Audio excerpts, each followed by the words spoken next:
Okay, first of all, assalamu alaikum and greetings to everybody for coming, and thank you to the organisers for inviting me. I begin in the name of God, the most gracious, the most merciful. Now, the title of this evening is Islam and Feminism, Compatible or Conflicting? First of all, can everybody hear me at the back? Yes. Okay, great, thank you. Now, the mere fact that some people decide to call themselves Muslim feminists is not really proof that Islam and feminism are compatible. And one of the greatest ironies, perhaps, is that such feminists regularly affirm through their own work that feminism and Islam are not compatible unless Islam changes to fit feminist ideas. Now, some feminist groups, like Sisters in Islam and Musawa, instead of reviving Islam, often you find them demanding reinterpretations, repudiations, or the reformation of Islam in order to actually align it with Western secular liberal beliefs.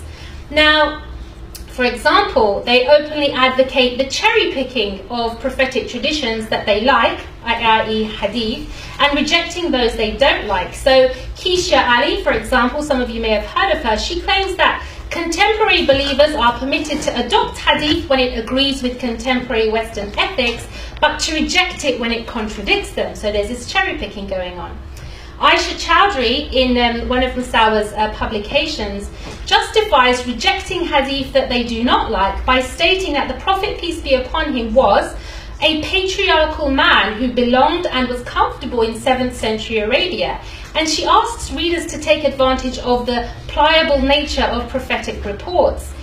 And when it comes to Quranic interpretations, some of you may have heard of Amina Wadud and Asma Lamrabit, they also outrageously argue that the Islamic injunction for a wife to obey her husband in what is halal, obviously not in that particular circumstances which you referred to, contradicts the oneness of God, as they claim that obedience is for God alone. Now, if obedience to the husband is idolatry, then according to such feminists, a boy obeying his mother would also be idolatry. A citizen being a law-abiding person would also be idolatry. And a Muslim obeying the Prophet, peace be upon him, which the Quran specifically requires, would also be idolatry. Now, Amina Wadud, who is a founding member of Sisters in Islam, she went even further when she infamously said with regards to Quranic text, personally, I'm quoting, she says, personally, I've come to places where how the text says what it says is just plain inadequate or unacceptable, however much interpretation is enacted upon it. And she says further that when she disagrees with the Quranic text, she says there is the possibility of refuting the text to talk back to even say no. So does this sound like feminists themselves think that Islam and feminism are compatible? Doesn't really sound like it. Now, they also claim, for example, that gender roles do not exist in Islam because of the principle of equality or musawa.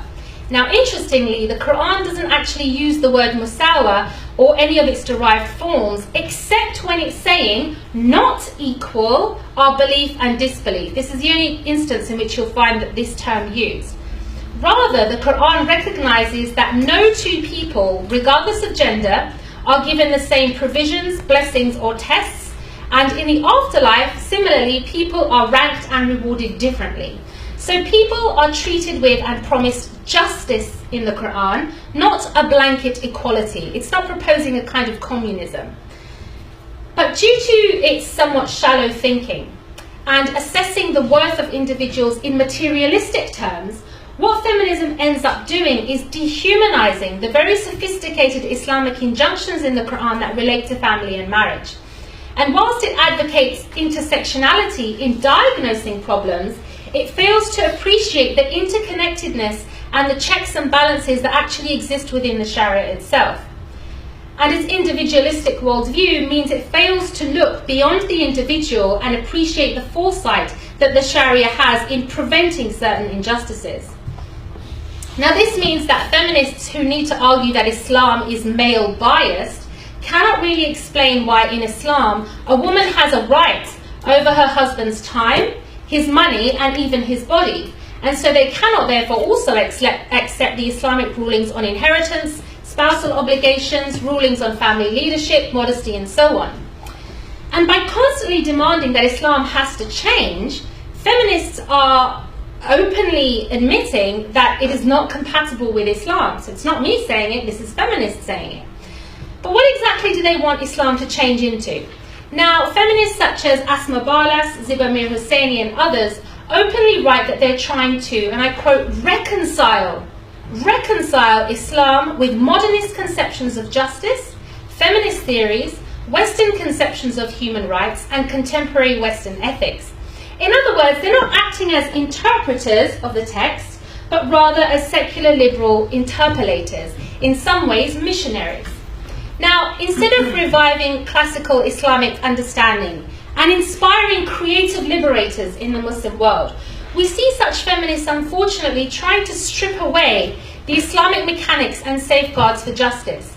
And instead of helping Muslim society out from its post-colonial backwardness, which it is in and is facing a lot of problems because of, such feminists seem instead to be trying to complete the colonial project by pushing for the full imitation of Western ideologies. Now, this is not compatibility, brothers and sisters. This is a forced marriage and followed by a forced conversion. Now, Amina Wadud also talked about the frustrations that Muslim feminists feel when they have to pretend to argue feminism from an Islamic perspective and not a secular liberal perspective. So she writes in her book, the executive director of Sisters in Islam, Zaina Anwar, once asked, why can't we say we are working for gender justice from a human rights perspective instead of our earlier claim of working for a gender-inclusive Islamic perspective? And Amina Wadud commented, quite honestly, I understand the frustrations. So in other words, feminists seem to want to bring Muslims towards secular liberalism in the same way that sometimes missionaries from other religions will use the Quran to try to bring Muslims to other religions. Now, where exactly do these secular liberal values lead us, if that's where they're trying to take us? So let's look at what they consider to be the utopia, their vision of what the West actually is. Now, in the UK, where it has 100 years of feminism led to, it's led to a lot of unintended consequences. So today, women receive preferential treatment in the criminal justice system with lighter sentences, preferential domestic violence support and cancer research, despite statistics showing that men are often vulnerable at similar or higher rates. It's led to education gaps, with women excelling ahead of men at universities and in entry to employment. It's led to women being liable to pay alimony to ex-husbands in the event of divorce.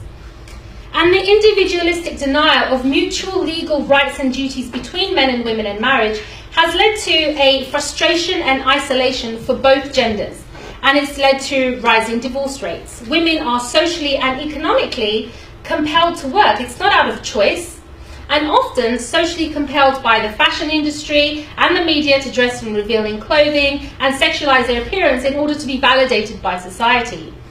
Men can sleep with women without any legal commitment, and so many are now turning away from marriage, and women have to provide for themselves. So, if anything, it could be argued that men might be happier here in the West than they would be in these so-called patriarchal Muslim countries. Domestic violence also continues to exist in shocking proportions, including against men and including amongst lesbian couples as well. And men and women both continue to be judged according to their gender rather than their merit. So is this what Muslim feminists are proposing or advocating for the Muslim world? Now, going back to the text, we encounter the fundamental problem with feminist interpretation. If we point to the Quran or Hadith as evidence for why Islam and feminism conflict, many feminists will simply reply, those texts are metaphorical, they're not to be understood literally, or the texts are historical, they're only for that time, they're not for this time, despite those verses being mubin, which means clear or unambiguous. Now, seeing as the Quran and Hadith, which I've talked about this evening, are fundamental to Islam, and seeing how Muslim feminists make excuses for rejecting these texts today or openly admitting to saying no to them, simple common sense would dictate that Islam and feminism are conflicting. But seeing how Muslim feminists seem to remain unfazed by this, I propose that we need a falsification test for this topic.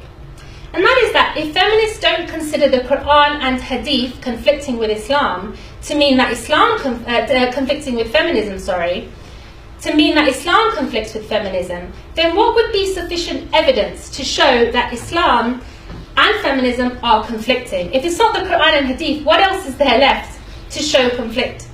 What evidence would they accept without making these excuses? Now, I invite you all this evening to think about what conflict would look like, and other than overly wishful thinking, have we not already witnessed this conflict between Islam and feminism? Thank you for your time.